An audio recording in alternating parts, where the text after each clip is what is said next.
साथियों, मैं सत्येंद्र सिंह एक बार फिर से स्वागत करता हूं। दोस्तों, पिछले क्लास में हम लोगों ने देखा था कि अगर कोई चालक तार है तो उसमें जो मुक्त इलेक्ट्रॉन होते हैं वो कैसे गति करते हैं। आइए जरा देखते हैं कि मान लो ये एक चालक तार है और इसमें जो फ्री इलेक्ट्रॉन होते हैं, मुक्त इलेक्ट्रॉन होते हैं, उनके गति करने की कोई निश्चित दिशा नहीं होती है। इसका मतलब हम लोग कह सकते हैं कि वो अनियमित गति करते हैं, रैंडम मोशन करते हैं। अगर बच्चा जैसे देखे यहाँ पर, तो यहाँ पे हमेशा हर जगह देखिए जितने भी इलेक्ट्रॉन है सबका जो गति करने का डायरेक्शन है वो निश्चित नहीं है। तो अनियमित गति करते हैं, रैंडम मोशन जिसे हम लोग कहते हैं। लेकिन जब हम इस चालक तार के बीच में एक पोटेंशियल डिफरेंस लगा देते हैं, तब कहानी क्या होती है। तो देखिए यहाँ पर हमने क्या किया है, एक चालक तार है और इसकी लंबाई मान लेते हैं क्या है, एल है। और यहाँ पर इसके दोनों सिरों के बीच पे हमने एक पोटेंशियल डिफरेंस वी लगा दिया। जैसे हमने यहाँ पे पोटेंशियल डिफरेंस लगाया तो ये आपका पॉजिटिव सिरा है और ये निगेटिव। तो यहाँ पे क्या होगा, हाई पोटेंशियल और यहाँ पे लो पोटेंशियल, और यहाँ पे जो इलेक्ट्रिक फील्ड का डायरेक्शन होगा वो पॉजिटिव टू निगेटिव होगा। ठीक है ना। तो यहाँ पर अगर देखा जाए तो इधर इलेक्ट्रिक फील्ड हो गया। अब ये इलेक्ट्रिक फील्ड जब लगेगा तो यहाँ पे जो इलेक्ट्रॉन है, ध्यान दीजिएगा, जो इलेक्ट्रॉन मान लो यहाँ पर इलेक्ट्रॉन है और इस इलेक्ट्रॉन का जो गति करने का डायरेक्शन है वो ये है। तो जैसे ही यहाँ पर क्या कहते हैं इलेक्ट्रिक फील्ड लगेगा, तो आप जानते हैं इलेक्ट्रॉन पे कैसा आवेश होता है, ऋणात्मक आवेश होता है। तो यहाँ क्या है, पॉजिटिव है, यहाँ पे क्या है, निगेटिव है।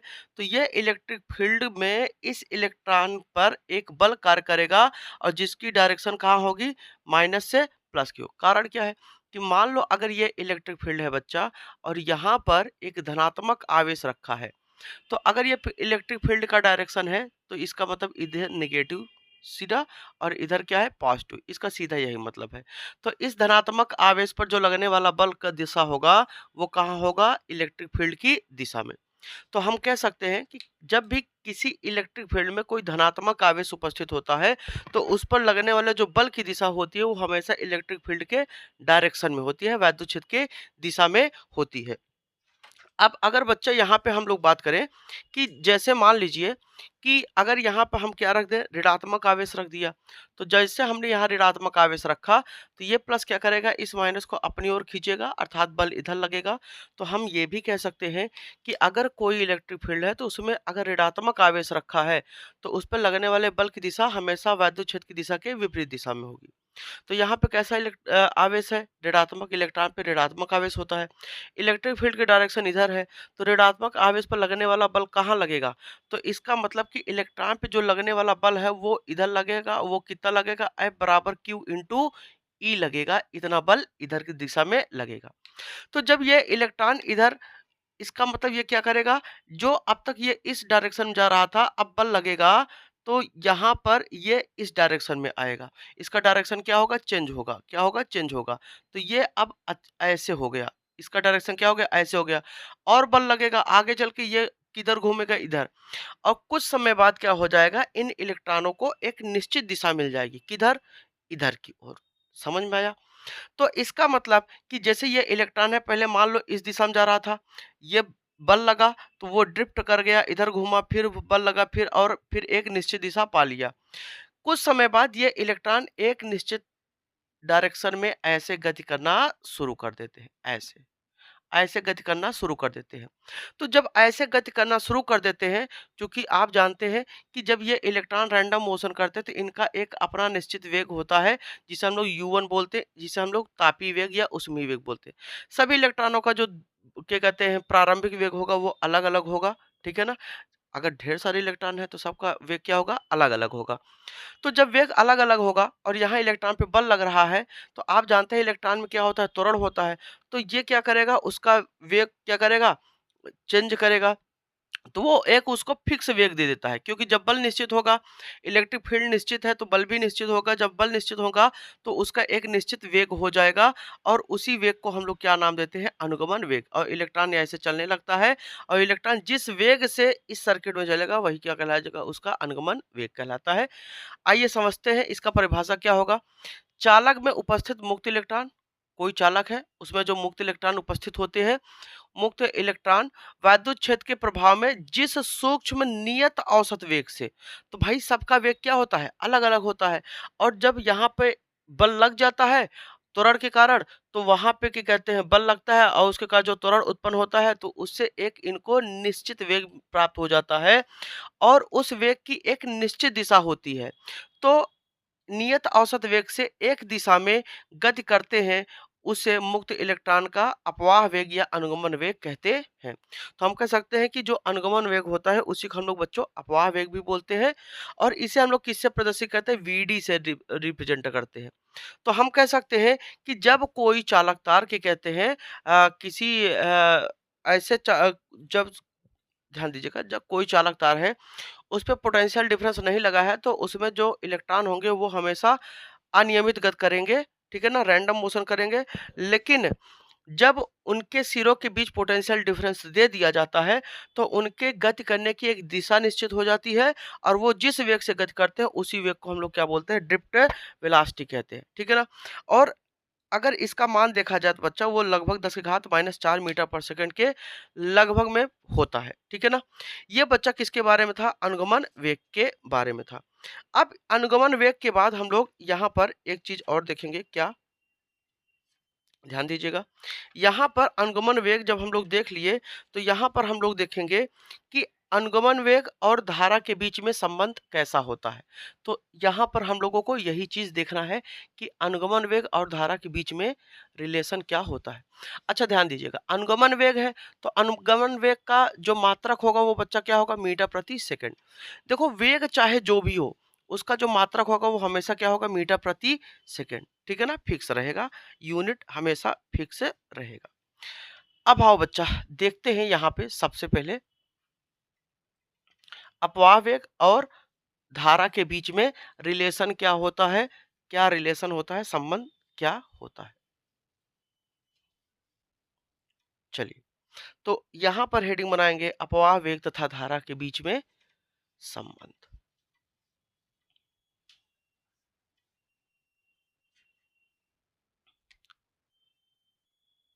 अपवाह वेग तथा धारा के बीच संबंध। अच्छा आप जानते हैं अपवाह वेग को ही हम लोग क्या बोलते हैं, अनुगमन वेग। Relation between drift velocity and electric current. अब यह देखते हैं, अब जैसे यहाँ पे रिलेशन देखना है, मान लो एक हमने ये चालक तार ले लिया, समझिएगा। अब जब चालक तार इसका ले लिया बेटा, तो इस चालक तार का जो क्रॉस सेक्शन एरिया होगा, क्या होगा, क्रॉस सेक्शन एरिया, जिसे हम लोग कहते हैं अनुप्रस्थ काट का क्षेत्रफल, वो कितना मान लेते हैं, कैपिटल ए मान लेते हैं, जिसे हम लोग बच्चा क्या कहेंगे, अनुप्रस्थ काट का क्षेत्रफल, और इसे हम लोग कैपिटल ए मान लेते हैं। और यहाँ पे जो चालक तार की मान लो इसकी जो लंबाई है वो हम लोग बच्चा क्या लेते हैं, एल लेते हैं या रहने देते हैं। अब ध्यान दीजिएगा कि इसको जब हम क्या करते हैं, बैटरी के सिरे से लगाते हैं, ये पॉजिटिव और ये निगेटिव, जैसे बैटरी के सिरे से लगाते हैं तो यहाँ पर ये क्या करता है, ये इलेक्ट्रॉन ड्रिफ्ट करते हुए चलता है, इलेक्ट्रॉन आपका इधर जाता है, किस वेग से, अनुगमन वेग से। जब इलेक्ट्रॉन इस सर्किट में ऐसे चलेगा, प्लस से माइनस की ओर चलेगा, तो इस सर्किट में करंट हमेशा प्लस से, ध्यान दीजिएगा, जब करंट यहाँ से ऐसे प्लस से होते हुए ऐसे माइनस से होते हुए जाएगा, इसका मतलब कि हम कह सकते हैं करंट हमेशा जो इलेक्ट्रॉन होता है वो माइनस से प्लस की ओर चलता है और जो करंट होगा वो प्लस से माइनस की ओर चलेगा, ठीक है ना। करंट कैसे चलेगा, प्लस से माइनस की ओर। तो कह रहा है कि इसी धारा और अनुगमन वेग के बीच में संबंध क्या होगा, इसी के बारे में हमें क्या करना है, यहाँ पे एक्सप्लेन करना है।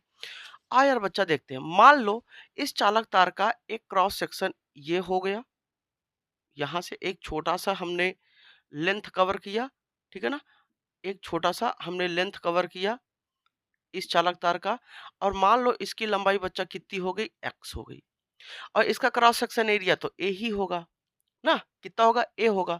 तो इस चालक का आयतन कितना होगा, इतने में कितना आयतन होगा, ध्यान दीजिएगा।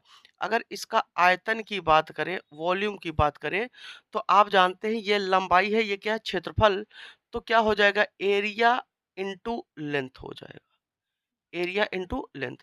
अब आयतन की बात किया जाए बच्चा, तो ए इंटू क्या हो जाएगा, एक्स हो जाएगा, ठीक है ना। अब आप जानते हो किसी चालक तार के एकांक आयतन में मुक्त इलेक्ट्रॉन की संख्या कितनी होती है? मुक्त इलेक्ट्रॉन की संख्या। तो आप जानते हो किसी चालक तार के एकांक आयतन मुक्त इलेक्ट्रॉन की संख्या इस्तेमाल n हो जाएगी। तो चालक तार में उपस्थित कुल इलेक्ट्रॉन की संख्या, तो कुल आयतन में इलेक्ट्रॉन की संख्या, मुक्त इलेक्ट्रॉन की संख्या। तो अगर कुल आयतन में बच्चा मुक्त इलेक्ट्रॉन की संख्या किया जाए तो क्या हो जाएगा? एकांक आयतन में इलेक्ट्रॉन की संख्या गुणित कुल आयतन। तो कुल आयतन बच्चा कितना हो गया? a into x. तो कुल आयतन मुक्त इलेक्ट्रॉन की संख्या कितनी हो जाएगी? n इंटू ए इंटू एक्स। अब यहां से अगर हम कह दें कि इसमें उपस्थित आवेश कितना होगा? Delta Q. देखो एक चीज अब समझना, अगर यहाँ से करंट बहेगा तो आप जानते हैं करंट का फार्मूला डेल्टा क्यू बटे डेल्टा टी होता है, यही होता है, यही औसत धारा का होता है। तो अगर बच्चे यहाँ डेल्टा क्यू बराबर निकालें तो डेल्टा क्यू बराबर क्या होता है कि कुल इलेक्ट्रॉन की संख्या इंटू इलेक्ट्रॉन पर आवेश। तो कुल इलेक्ट्रॉन की संख्या बच्चा किसके बराबर? कैपिटल एन के बराबर, यही तो कुल इलेक्ट्रॉन है। तो यही कुल इलेक्ट्रॉन यहाँ पर रखेंगे तो ये आपका हो जाएगा एन ए एक्स इंटू क्या हो जाएगा? ई हो जाएगा। ये बच्चा क्या हो गया? डेल्टा क्यू हो गया। किसका मान हो गया? डेल्टा क्यू का मान। अब ध्यान दीजिएगा डेल्टा टी, अगर मानते हैं इस लेंथ से इलेक्ट्रॉन को पास करने में डेल्टा टी समय लगता है और उनका चाल कितना है, वेग कितना है, वीडी, तो हम लोग यहाँ कह सकते हैं, ध्यान दीजिएगा, हम लोग क्या कह सकते हैं कि हम लोग कह सकते हैं कि समय बराबर होता है दूरी बटे वेग, दूरी बटे चाल, दूरी बटे चाल।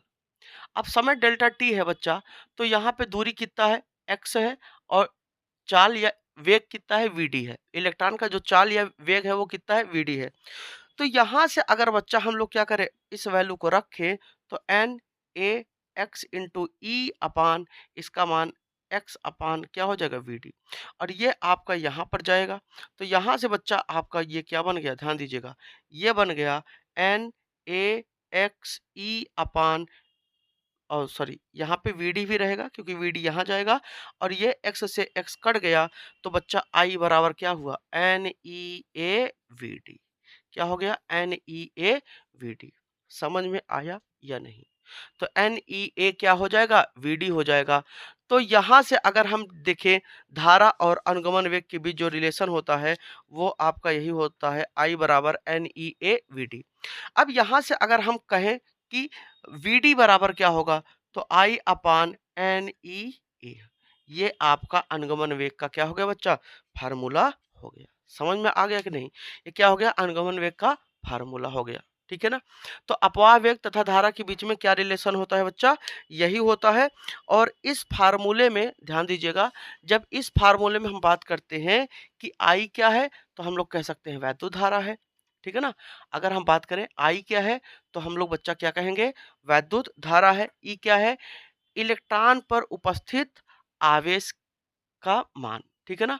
ई का मान आप जानबे करते हो कितना होता है? 1.6 गुणित 10 घात माइनस 19 कूलाम होता है। तो यहाँ से बच्चा अगर हम देखें कि जो फार्मूला हमें मिला आई बराबर N E A V D मिला, अगर इसमें देखें आई क्या है? वैद्युत धारा है, वैद्युत धारा है। एन क्या है? एकांक आयतन पर, एकांक आयतन में उपस्थित इलेक्ट्रॉन की संख्या, इलेक्ट्रॉन की संख्या। ठीक है ना? ये वैल्यू दिया रहता है। एक क्या है? अनुप्रस्थ, अनुप्रस्थ काट का क्षेत्रफल, क्रॉस सेक्शन एरिया। और यहाँ पे बचा वीडी क्या है? अपवाह वेग या अनुगमन वेग, अपवाह वेग या बच्चा हम लोग कहेंगे अनुगमन वेग, अपवाह वेग या अनुगमन वेग। तो बच्चा यहाँ पर ये अपवाह वेग और इसके बीच में बच्चा क्या होता है? संबंध होता है। तो बच्चा हम लोग अब अनुगमन वेग पे क्या देखेंगे? एक न्यूमेरिकल देखते हैं और इसको सॉल्व करते हैं। यहाँ पर देखिए कहा है तांबे के प्रति घन सेंटीमीटर में कोई तांबे का चालक तार है, उसके कह रहा है प्रति घन सेंटीमीटर में 8.4 गुणित 10 घात 22 इलेक्ट्रॉन है।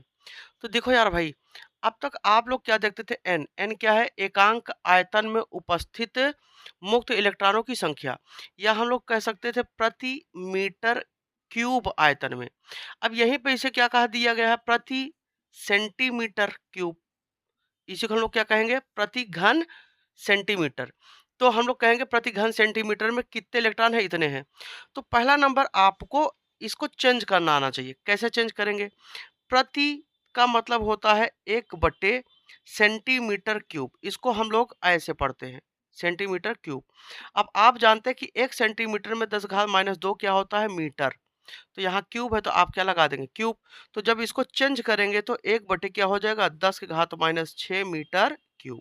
तो इसका मतलब कि जब भी आप याद रखिएगा, जब भी आपको प्रति सेंटीमीटर क्यूब से चेंज करना है, किसमें, प्रति मीटर क्यूब में, प्रति मीटर क्यूब में, तो आपको हमेशा क्या करना पड़ेगा, 1/10 घात -6 मीटर क्यूब क्या करना पड़ेगा, उसके जगह पे रखना पड़ेगा।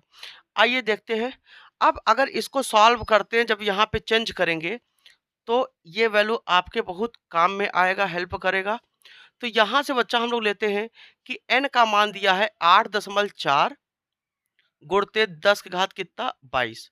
अब यहाँ पे क्या कहा है, इतने इलेक्ट्रॉन, इतने इलेक्ट्रॉन किसमें, प्रति घन सेंटीमीटर में, ठीक है ना। किसमें कहा है, प्रति घन सेंटीमीटर में। तो इसी को तो हम ऐसे लिखेंगे, प्रति का मतलब कि 1/, सेंटीमीटर क्यूब में, सेंटीमीटर क्यूब में। और जब यही बच्चा हम लोग क्या करेंगे, यहाँ पर बदलेंगे, तो 10 की घात 22 गुणते यहाँ पर 1/10 घात -6 क्या हो जाएगा, मीटर क्यूब। अब इसी को तो हम लोग पढ़ना शुरू कर देंगे। अब देखो ये आपका जब ऊपर जाएगा तो n बराबर 8.4 गुणते 10 की घात 22, और ये 10 घात कितना हो जाएगा, 6। अब इसी को हम 1/, मीटर क्यूब को हम लोग क्या पढ़ेंगे, प्रति मीटर क्यूब। तो हम इसे लिख सकते हैं, इतने इलेक्ट्रॉन प्रति मीटर क्यूब में, ठीक है ना। अब इसका रियल, अब यहां से इसको जोड़ेंगे तो n बराबर कितना हो गया, 8.4 गुणित 10 घात कितना, 28 इलेक्ट्रॉन। ये मुक्त इलेक्ट्रॉन का रियल वैल्यू याद रखिएगा। जब भी आप यहाँ पर n का मान रखेंगे तो याद रखिएगा जो यूनिट आपकी होनी चाहिए वो MKS में होनी चाहिए, अर्थात क्या कहते हैं, एसआई में होना चाहिए, ना कि CGS में। तो सेंटीमीटर को हम हमेशा चेंज करेंगे, किसमें, मीटर में चेंज करेंगे। अब ध्यान दीजिएगा, अब दूसरा वैल्यू यहाँ क्या दिया है, यहाँ कहा है कि इसके 1 वर्ग मिलीमीटर अनुप्रस्थ। तो यार देखो यहाँ पे भैया अनुप्रस्थ क्षेत्रफल जो है वो A बराबर 1 वर्ग मिलीमीटर अर्थात मिलीमीटर स्क्वायर, और आप जानते हैं 1 मिलीमीटर स्क्वायर में 10 घात -6 क्या हो जाएगा, मीटर स्क्वायर होता है। अब यहाँ कह रहा है तार में कितने एम्पियर की धारा बह रही है, 0.21 एम्पियर की। तो I बराबर 0.21 एम्पियर की धारा बह रही है। अब यहाँ पर हमें क्या करना है, कहा है कि अनुगमन वेग ज्ञात कीजिए। तो अब यहाँ से आप जानते हैं कि I बराबर होता है NEA/VD, और जब VD बराबर लेंगे तो I/NEA हो जाएगा। तो यहाँ पे वैल्यू आप रखिए, I का मान 0.21 और N का मान क्या होगा, 1 दशमलव, यहाँ पे देखिए N का मान ये दिया है 8.4, 8.4 गुणित 10 घात कितना, 28, और यहाँ से ई का मान 1.6 गुणित 10 घात -19, और ए का मान बच्चा 10 घात कितना, -6 हो जाएगा।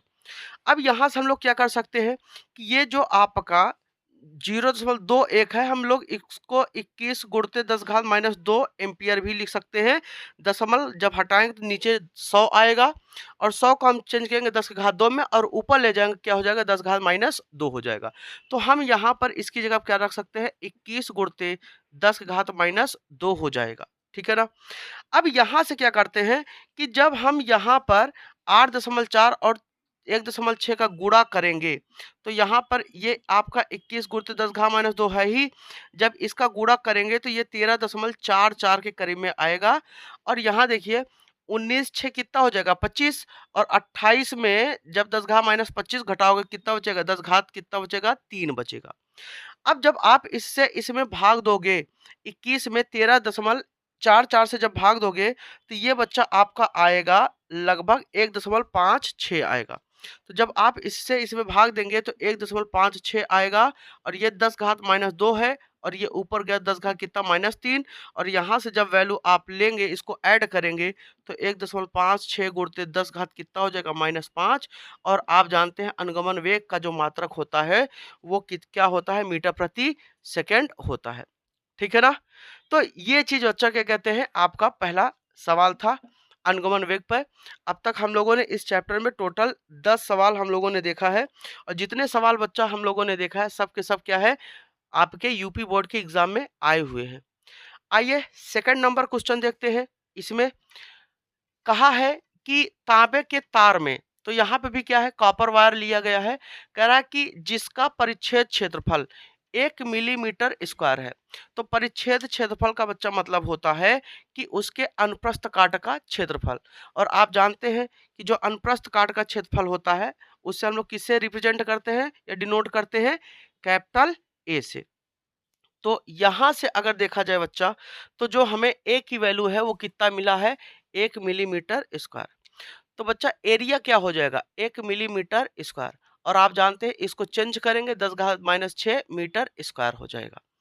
अब यहाँ कह रहा है कि प्रति मीटर क्यूब वही बच्चा प्रति मीटर क्यूब मतलब एकांक आयतन में कितने electron number of electron 2.5 into 10⁻24 क्या हो जाएगा मुक्त इलेक्ट्रॉन है इतने फ्री इलेक्ट्रॉन उपस्थित है। कह रहा है कि इसमें कितनी धारा बह रही है 2 एम्पियर की। तो आई बराबर बच्चा यहाँ कितना 2 एम्पियर की धारा बह रही है। कह रहा है अनुगमन वेग ज्ञात कीजिए। तो आप जानते हैं अनुगमन वेग वीडी बराबर क्या होता है आई अपान एन ई ए। वैल्यू को पुट करते हैं आई का मान 2 एन का मान 1 दशमलव यहाँ पे देखिए कितना दिया है 2.5 यहाँ पर 2.5 गुणित 10 घात कितना हो जाएगा 24 और ई का मान 1.6 गुणित 10 घात -19 और एरिया का मान बच्चा यहाँ कितना दिया है 10 घात -6।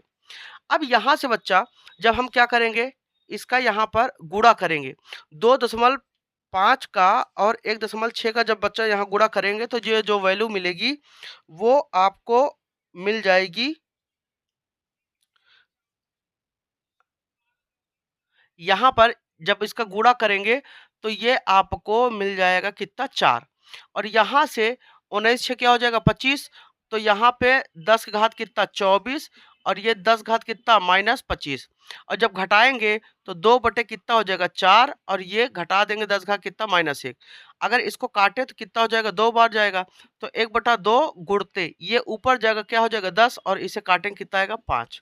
तो यहाँ से बच्चा जो वीडी बराबर आपका आ गया वो 5 मीटर प्रति सेकंड हो गया। ये वैल्यू आपको कितना मिला 5 मीटर प्रति सेकंड। ठीक है ना? तो यहाँ पर ये वैल्यू आपको टोटल मिल गया। ठीक है? तो ये बच्चा क्या था अनुगमन वेग पर हम लोगों ने न्यूमेरिकल देखा कि क्या न्यूमेरिकल है अनुगमन वेग पे। एक क्वेश्चन हम यहाँ पे आपको दे रहे हैं और उस क्वेश्चन को आप सॉल्व करके कमेंट बॉक्स में आंसर दीजिएगा।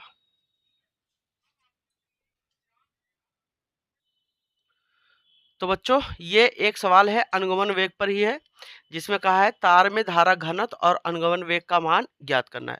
अब इसका आंसर आपको देना है। तो बच्चों वीडियो अगर पसंद आया तो ज़रूर लाइक करें दोस्तों में शेयर करें और चैनल पर अगर आप नए हैं तो इसे ज़रूर सब्सक्राइब करें। थैंक यू साथियों।